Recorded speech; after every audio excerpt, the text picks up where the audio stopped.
Friends Pushpa official trailer మీరైతే చాలా రోజుల నుండి వెయిట్ చేస్తున్నారు. నేను కూడా పెచ్చగా వెయిట్ చేశా. దానికైతే పుల్ స్టాప్ పడింది అనమాట.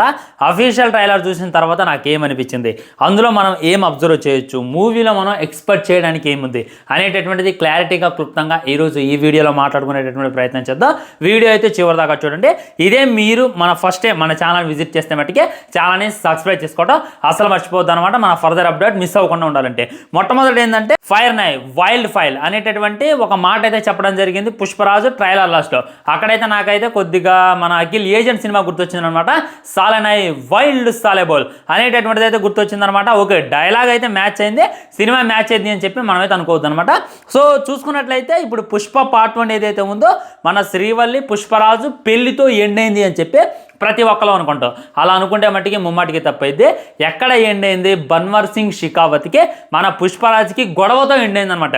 ఆల్రెడీ బన్వర్ సింగ్ షికావత్ చూసుకున్నట్లయితే పుష్పరాజ్ మీద ఇక వీడితో నాకు గొడవలు ఎందుకు, వీడికి నాకు కావాల్సిన దుద్దులైతే ఇచ్చేస్తాను కాబట్టి వీడితో నేను గొడవ పోవాల్సిన అవసరం లేదు అని చెప్పి మన బన్వర్ సింగ్ షికావత్ అనుకుంటాడు.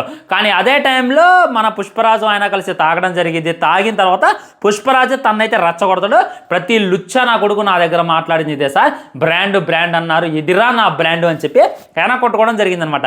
సో ఈ పార్ట్ 2 అంతా కూడా బ్రాండ్ మీద నడిచింది అని చెప్పి క్లారిటీగా అర్థమవుతుంది. ఎగ్జాంపుల్ చెప్పాలని అంటే రష్మిక చెప్పిద్ది అనమాట, పుష్ప అంటే పేరు కాదు అది బ్రాండ్ అని చెప్పిద్ది అనమాట. సో తను ఎవరికి డైలాగ్ చెబుతుందంటే ఖచ్చితంగా బన్వర్ సింగ్ షికావత్కి అయితే చెప్తుంది అని చెప్పి మనమైతే అర్థం చేసుకోవచ్చు. ఇంకోటి ఏంటంటే తన యొక్క బిజినెస్ని ఎక్స్పాన్షన్ చేసింది అనమాట. ఇప్పటిదాకా తన యొక్క బిజినెస్ ఆ యొక్క మారేడుమిల్లి అడవికి సంబంధించి ఆ యొక్క అడవిని ఆ చెన్నైకి సప్లై చేయడం మట్టికే ఉండేదన్నమాట. ఆ మురుగన్కి సప్లై చేస్తే ఆ మురుగన్ అయితే దుద్దులు ఇచ్చేవాడు. ఆ దుద్దులతో తనైతే ఆ సిండికేట్ మొత్తాన్ని నడిపించేవాడు. కానీ ఇప్పుడు చూసుకున్నట్లయితే తను ఆ యొక్క మురుగన్కి డబ్బులు ఇవ్వడం మ్యాక్సిమం పనిచేసేసారనమాట. తననే కొత్తగా ఒక ఇదైతే చేయడం మొదలుపెట్టిండు. ఇది ఎలా చెప్తున్నానంటే ఒక షాట్లో మీరు చూసుకున్నట్లయితే మొత్తం పొడుగ్గా ఒక పోలు ఉందనమాట. పోలు చుట్టూ కూడా ఎర్ర చందనం పెట్టుకొని దాని మీద అయితే నిలబడడం జరిగింది. దీన్ని బట్టి మనమైతే ఒకటి ఖచ్చితంగా అర్థం చేసుకోవచ్చు. అందులో ఏంటంటే పుష్పరాజ్ చూసుకున్నట్లయితే ఆ యొక్క దాన్ని ఒక కొత్త బిజినెస్గా ట్రెండ్గా చేయడం మొదలుపెట్టిండు అనమాట. మనకు పార్ట్ 1లో చూపించినటువంటి బిజినెస్ ఇందులో జరగదు. మనకి పార్ట్ 1లో చూపించినట్టు మురుగన్కి ఎక్స్పోర్ట్ చేయడం, మురుగన్ ద్వారా డబ్బులు తీసుకోవడం జరగదు. తనే వేరే వాళ్ళకైతే ఎక్స్పోర్ట్ చేస్తుంటో తనే దాని ద్వారా ఒక కొత్త బిజినెస్ క్రియేట్ చేసిందని చెప్పి క్లారిటీగా అర్థమవుతుంది. ఇంకోటి ఏంటంటే పార్ట్ 1లో మనకి ఓమిని వ్యాన్ కొనడానికి మన పుష్పరాజ్ చాలా కష్టపడ్డాడు అనమాట. వచ్చినటువంటి డబ్బులన్నీ కూడా దాని మీద తీసుకెళ్లి పెట్టడం, తను చాలా కష్టపడడం అంతా కూడా మనకి పార్ట్ 1లో చూపించారు. ఇందులో చూసుకున్నట్లయితే హెలికాప్టర్ల మీద స్టైల్గా దిగుతుండు. అంటే హెలికాప్టర్లు కొనడానికి, కార్లు కొనడానికి తను ఏం మాత్రం కూడా వెనకాడట్లేదు. తన దగ్గర అయితే అన్ని డబ్బులు ఉన్నాయి అనేటటువంటిది చూపించడం జరిగిందనమాట. ఇంకోసారి చూసుకున్నట్లయితే ఎర్ర చందనం మీద ఒకని కాలేయడం జరుగుతుంది అనమాట, చచ్చిపోయినటువంటి వ్యక్తిని. తనెవరు అంటే మన రావు రమేష్ అనుకోవచ్చు అనమాట. ఎస్, తనే ఎంపీ. ఆ ఎంపీ చచ్చిపోయిన తర్వాత దాని మీద తగలబెట్టడం జరిగింది. తనకి తోడుగా ఉన్నటువంటి, తన నీడుగా ఉన్నటువంటి ఎంపీ అయితే చచ్చిపోవడం జరిగింది. తనైతే ఎవరో చంపేశారు అనేటటువంటిది చెప్పడం జరిగింది అనమాట. అండ్ కేశవ గురించి కూడా ఎక్కువైతే డిస్కషన్ చేయలేదన్నమాట. కేశవ చూసుకున్నట్లయితే పుష్ప పార్ట్ 1లో తనతో తిరుగుతూ ఉన్నాడు. కానీ ఇక్కడ చూసుకున్నట్లయితే ట్రైలర్ లాస్ట్లో అయితే డిస్కషన్ చేసేటటువంటి ప్రయత్నం చేశారు. తనకి కూడా అంత ఇంపార్టెంట్ రోల్ ఉండదు అనేటటువంటిది క్లారిటీగా అర్థమైపోతుంది అనమాట. అండ్ ముఖ్యంగా రష్మిక అనమాట. ఇప్పుడు మన ఆది నుండి అంతం దాకా ఉదాహరణకు చూసుకున్నట్లయితే రావణాసుడికి తన భార్య అయినటువంటి మండోదరి చెప్తూనే ఉంటుంది, వద్దండి సీతమ్మ వారితో వద్దండి రావణుడిని గెలుక్కోవద్దండి, వద్దండి ఆయన జోలికి పోవటం మనకే మంచిది కాదండి అని చెప్పి మండోదరి రావణుడికి చెప్తూనే ఉంటుంది. కానీ మన రావణుడు ఏం చేస్తాడు, వెళ్తుడు సీతమ్మ వారిని తీసుకురావడం, రాముడితో యుద్ధం పెట్టుకోవడం చేస్తారనమాట. సో ఇప్పటిదాకా ఆది నుండి అంతం దాకా ఎవరు కూడా భార్య మాట వినలేదనమాట. ఒకవేళ నేను భార్య మాట అంటే ఎలా ఉంటుందో ఈ లోకానికి చూపిస్తా అని చెప్పి తెలియజేస్తుంటూ, అంటే శ్రీవల్లి కూడా ఒక ఇంపార్టెంట్ రోల్ ఉండబోతుంది అనమాట. ఇప్పటిదాకా ఒక లెక్క, ఇప్పటి నుండి ఒక లెక్క. ఇప్పటిదాకా చూసుకున్నట్లయితే శ్రీవల్లి అంటే తన మాట వినాలి వినకూడదు అనేటటువంటిది అంతా కూడా తన మైండ్లో ఉండేది. కానీ శ్రీవల్లి తన యొక్క బిజినెస్లో మెయిన్ ఏంగా ఉండబోతుంది అనేటటువంటిది అర్థమవుతుంది. అంటే మనం ఒకటైతే ఎక్స్పెక్ట్ చేయొచ్చు అనమాట, ఓన్లీ రొమాన్స్ కోసం, ఓన్లీ పగలబడి నవ్వడానికి, ఓన్లీ మూతులు నాగడానికే కాదు హీరోయిన్ ఆడుకునేది. ఇందులో చూసుకున్నట్లయితే కథలో తనకు కూడా ఒక గట్టి ఇంపార్టెన్స్ ఉండబోతుంది అనేటటువంటిది అర్థమవుతుంది. అంటే తన యొక్క సిండికేట్లో తనకు హెల్ప్ చేసి ఉండొచ్చు. తన ఎర్రచందనాన్ని వేరే దేశానికి తను హెల్ప్ చేయడానికి, వేరే దేశానికి ఎక్స్పోర్ట్ చేయడానికి మన యొక్క శ్రీవల్లి ఎవరైతే ఉందో పుష్పరాజ్కి గట్టిగా హెల్ప్ చేస్తుంది అనేటటువంటిది క్లారిటీగా అర్థమవుతుంది. అదే ఎంపీకి అయితే తెలియజేస్తాను అనమాట. ఇప్పటిదాకా భార్య మాట ఎవడు కూడా వినలేదు, నేను వింటాను, అది ఎలా ఉంటుందో చూపిస్తానని చెప్పి తెలియజేయడం జరుగుతుంది అనమాట. ఇదంతా ఒక ఎత్తు అనమాట. ఇప్పటిదాకా సిండికేట్ గురించి నేను డిస్కషన్ చేసిన, శ్రీవల్లి గురించి నేను డిస్కషన్ చేసిన, కానీ డిస్కషన్ చేయింది బన్వర్ సింగ్ షికావత్ గురించి. ఇంకో విలన్ ఉంటాడు అని చెప్పి మనమైతే అనుకున్నాం అనమాట. ఇంకో విలన్ ఎవరంటే జగపతి బాబు అని చెప్పి చాలా మంది అనుకోవచ్చు. జగపతి బాబు చూసుకున్నట్టయితే తను ఒక సీఎం అయి ఉండొచ్చు లేదా పిఎం అయి ఉండొచ్చు అనమాట. అక్కడ చూసుకున్నట్లయితే తను పుష్పరాజు గురించి వింటాడు అనమాట. ఎవడురా వీడు, అసలు డబ్బు అంటే లెక్కలేదు, చావంటే అసలుకే భయం లేదు, వీడి గురించి ఏంటో తెలుసుకోండిరా అని చెప్పి పంపించినప్పుడు మనకైతే తన యొక్క స్టోరీని వివరించేటటువంటి ప్రయత్నం అనమాట.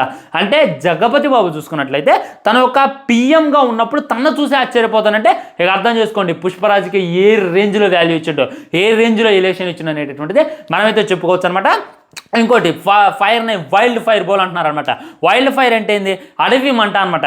అడవిలో ఉన్నటువంటి చెట్లన్నీ కూడా ఒకేసారి మంటితే ఏ విధమైనటువంటి మంట వస్తుందో అదే రకమైనటువంటి మంట మనకు ఖచ్చితంగా పుష్పరాజు అనేటటువంటిది క్లారిటీగా మనకి తెలియజేసేటటువంటి ప్రయత్నం ఫ్రెండ్స్. ఇవన్నీ కూడా ఒకెత్తు అనమాట. ఇప్పుడు బన్వర్సింగ్ షికావత్ ఎవరైతే ఉన్నాడో, జగపతి బాబు ఎవరైతే ఉన్నాడో, రష్మిక ఎవరైతే ఉన్నాడో, కేశవ ఎవరైతే ఉన్నారో వీళ్ళంతా కూడా ఒకెత్తు. కానీ మనకు ట్రైలర్లో డిస్కషన్ చేయనటువంటి ఇంకో పార్ట్ ఉంది, అదే జాలిరెడ్డి అనమాట. జాలిరెడ్డి చూసుకున్నట్లయితే మొత్తం కాళ్ళు చేతులు ఎరగొట్టుకొని ఎప్పుడు తన మీద రివెంజ్ తీసుకుందాం అని చెప్పి ఎదురు చూస్తూ ఉంటాడు. తన గురించి డిస్కషన్ చేయలేదు ఈ ట్రైలర్లో. ఆ తర్వాత మంగళం సీన్ గురించి డిస్కషన్ చేయలేదు. అనసూయని చూపించినట్టుగా చూపించారనమాట. వేరే ఎవరిని కూడా చూపించలేదు, మురుగన్ని కూడా చూపించలేదు. వీళ్ళందరినీ కూడా మనకి సినిమాలో చూపించబోతున్నారు అనేటటువంటిది క్లారిటీగా అర్థమైపోతుంది. ఇందులో మెయిన్లీ ప్లస్ ఎవరంటే అల్లు అర్జున్ అనమాట. అల్లు అర్జున్ తన యాక్టింగ్తో ఉండొచ్చు, తన స్లాంగ్తో ఉండొచ్చు, మ్యాక్సిమం అందరినీ కూడా కట్టిపడేసింది అనమాట. ఆ యొక్క యాక్టింగ్ ఉండొచ్చు, ఆ యొక్క యాటిట్యూడ్ ఉండొచ్చు. ఇప్పుడు కూలోడుగా ఉన్నప్పుడు తన యాటిట్యూడ్ ఏ విధంగా ఉందో, ఎదిగినప్పుడు కూడా తన యాటిట్యూడ్ ఆ విధంగానే ఉంది అనేటటువంటిది చూపించేటటువంటి ప్రయత్నం. ఆ తర్వాత చూసుకున్నట్లయితే సిండికేటర్ మెంబర్గా ఎదిగినప్పుడు తన యొక్క యాటిట్యూడ్ కూడా అదే రకంగా ఉంది అనేటటువంటిది చూపించడం. ఆ తర్వాత బన్వర్సింగ్ షికావత్ చూసుకున్నట్లయితే ఇప్పుడు పార్ట్ 1లో మోస్ట్ పవర్ఫుల్గా చూపించండు. మీకేం కావాలో చెప్పండి సార్, మీకేం కావాలో చెప్పండి సార్ అనేటటువంటిది చెప్పారనమాట. సో తనకి మన పుష్పరాజు పార్ట్ 1లో భయపడ్డాడు, కానీ పార్ట్ 2లో అయితే భయపడలేదనమాట. ఎందుకు భయపడ్డు, ఈ గ్యాప్లోనే ఏం జరిగింది అనేటటువంటిది తెలుసుకోవాలంటే మళ్ళీ మనం పార్ట్ 2 కోసం వెయిట్ చేయాలనేటటువంటిది ఇంకా ఈ ట్రైలర్లో అయితే డిస్కషన్ చేశారు. ఇంకా మెయిన్లీ ఏంటంటే తన ఫ్యామిలీ కష్టాలు. ఇప్పటిదాకా మనకి ఓన్లీ ఆ సిండికేట్ ఎవరనే మాట్లాడినా, ఎంపీ గురించి మాట్లాడినా, శ్రీవల్లి గురించి మాట్లాడినా, కానీ తన యొక్క ఐడెంటిటీ కోసం తనైతే పోరాడుతాను అనమాట. ఇప్పుడు పుష్పరాజు చూసుకున్నట్లయితే ఎందుకు ఎదగాలి అని చెప్పి అనుకుంటాడు, తన యొక్క ఐడెంటిటీ కోసం. ఇప్పుడు వాళ్ళ నాన్న గురించి, వాళ్ళ నాన్న పేరు వాడుకోవడానికి, వాళ్ళ ఇంటి పేరు వాడుకోవడానికి కూడా తనకైతే హక్కు లేదనమాట. ఇప్పుడు పాట వల్ల అదే కదా, నీ పేరు ఏందిరా అంటే పుష్ప అంటాడు, నీ ఇంటి పేరు ఏందిరా అంటే చెప్పడం అనమాట. ఏమంటే డేలా పడిపోతాడు. పుష్పరాజు ఒళ్ళంతా గాయం చేయ, నువ్వు ఒళ్ళంతా రక్తమయం చేయి, కానీ తనైతే ఏమాత్రం కూడా డేలా చంద్ర కానీ తన ఇంటి పేరు అడిగేసరికి ఎంత నర్వస్గా ఫీల్ అవుతాడు, ఎంత డేలా చంద్ర అనేటటువంటిది. సో తన ఐడెంటిటీ కోసం పోరాడుతుంటాడు. మరి ఆ ఐడెంటిటీ తనకి తిరిగి వచ్చిందా, తన అన్నయ్య తన యొక్కని యాక్సెప్ట్ చేసిందా, తన అన్నయ్య తనని కలుపుకుండా అనేటటువంటిది కూడా డిస్కషన్ చేస్తారని చెప్పి నేనేంత అనుకున్నా. ఏఈ కూడా మనకి ట్రైలర్లో డిస్కషన్ చేయలేదు. ట్రైలర్లో ఓన్లీ డిస్కషన్ చేసింది ఫైట్ల గురించి, ఓన్లీ డిస్కషన్ చేసింది శ్రీవల్లి గురించి, ఓన్లీ బన్వర్సింగ్ షికావత్ గురించి డిస్కషన్ చేసిండు. తన ఐడెంటిటీ కోసం అయితే డిస్కషన్ చేయలేదు. ఆ ఐడెంటిటీ అనేటటువంటిది ఏంటిది కూడా మనకైతే అందులో చూపిస్తారని చెప్పి నేనైతే క్లియర్ కట్గా అనుకుంటున్నాను ఫ్రెండ్స్. సో మీకు ట్రైలర్ చూస్తున్నప్పుడు ఇంకొకటైతే కన్ఫ్యూజ్ వచ్చి ఉండాలన్నమాట. ఇప్పుడు మనకి నౌకలన్నీ కూడా అందులో ప్రయాణిస్తుండే, మరి అక్కడేం జరుగుతుంది అని చెప్పి ఇక్కడ చూసుకున్నట్లయితే రోడ్డు రవాణాలు ఆ ఎర్ర గంధం చెక్కల్ని ఆ స్మగ్లింగ్ చేయడం ఏదైతే ఉందో చాలా కష్టంగా ఉంది. సో ఏం చేసిందంటే సముద్ర మార్గం ఉందా దాన్ని అయితే రవాణా చేసేటటువంటి ప్రయత్నం పుష్పరాజు ఆలోచించింది అనమాట. ఇప్పుడు మన పార్ట్ 1లో కూడా అంతే కదా, ఆ మొత్తాన్ని తీసుకెళ్ళి అందులో వేసేస్తారనమాట చెరువులో, అవన్నీ కూడా ఒకసారి ఆపుతాడు. అదేవిధంగా యొక్క పడవల్లో ఉండొచ్చు, వేరే చోట దాన్ని స్మగ్లింగ్ చేసేటటువంటి వ్యవహారం అనమాట అనేటటువంటిది ఇంకా క్లారిటీగా అర్థమవుతుంది. పోలీసులందరికీ కూడా గట్టి ఎలివేషన్లు అయితే ఇచ్చారు, కొత్త క్యారెక్టర్స్ అయితే ఇచ్చారు. మరి వాటన్నిటిని వాళ్ళు న్యూట్లైజ్ చేసుకుంటారా లేదనేటటువంటిది చూడాలి. ముఖ్యంగా ఏంటంటే ఈ ట్రైలర్ మొత్తం మీద మీరు టైటిల్ అబ్జర్వ్ చేయండి, డిఎస్పి అనేటటువంటి 3 అక్షరాలు కనపడుతున్నాయి అనమాట. అంటే ఇందులో మెయిన్ మ్యూజిక్ డైరెక్టర్ మన డిఎస్పి గారే, వేరే మ్యూజిక్ డైరెక్టర్ ఎవరైతే ఉన్నారో వాళ్ళ ఒక పార్ట్ అంతే.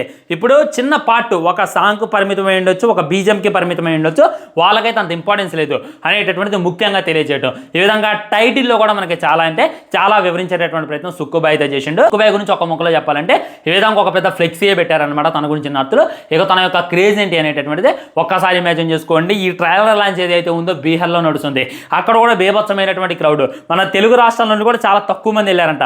అక్కడ ఉన్నటువంటి నార్త్ వాళ్ళే అల్లు అర్జున్ చూడడానికి, అల్లు అర్జున్ యొక్క ట్రైలర్ చూడడానికి ఎగబడి వస్తున్నారు అని అంటే, ఇక తెలుగులో కానీ ఈ ట్రైలర్ లాంచ్ చేస్తే, తెలుగులో కానీ ప్రీ రిలీజ్ ఈవెంట్ చేస్తే ఎలా ఉంటుంది అనేటటువంటిది ఒక్కసారి ఆలోచించుకొని కింద కామెంట్ చేయండి ఫ్రెండ్స్. ఒక్క మొక్కలో చెప్పాలి ఏంటంటే, ఈ యొక్క హైప్ చూస్తుంటే, ఈ యొక్క ట్రైలర్ చూస్తుంటే సినిమా ఏదైతే ఉందో 1000 కోట్లు ఈజీగా కొట్టేస్తుంది అని చెప్పి నాకైతే అనిపిస్తుంది అనమాట. అంటే ఇంత విఎఫ్ఎక్స్ అయితే ఏం లేదు, అంత గ్రాఫిక్స్ కూడా ఏం లేదు, బీజం ఓకేలే, కానీ అంటే వన్ అండ్ ఓన్లీ మళ్ళీ పుష్పరాజు గారి జర్నీ చూపించేటటువంటి ప్రయత్నం చేస్తున్నారు. ఎలివేషన్లో కూడా అంత పడ్డట్టయితే నాకైతే అనిపించలేదు. ఇదైతే ఫైనల్గా తెలియజేయడం తెలుసుకుంది. సో ట్విట్టర్లో ఉండొచ్చు, ఫేస్బుక్లో ఉండొచ్చు, దీని గురించి ఫుల్ చర్చ అయితే నడుస్తుంది అనమాట. ఇందులో అది తక్కువైంది, ఇది తక్కువైంది, ఈ పక్కన పెట్టి సినిమా కోసం వెయిట్ చేయడం తప్ప మనమైతే చేయగలిగింది ఏం లేదు అనేటటువంటిది నేను తెలియజేసేటటువంటి ఫైనల్ కామెంట్ అనమాట. ఇది ఫుల్ ట్రైలర్ రివ్యూ గురించి మాట్లాడుకోవాలంటే మీకు ఏ విధంగా అనిపించింది ట్రైలర్ అనేటటువంటిది డెఫినెట్గా కింద కామెంట్ చేయండి. వీడియో లైక్ చేయండి, షేర్ చేయండి, ఛానల్ సబ్స్క్రైబ్ చేయండి. వందే మాత్రం, జై హింద్, ఉంటాబాయ్, నమస్కార్.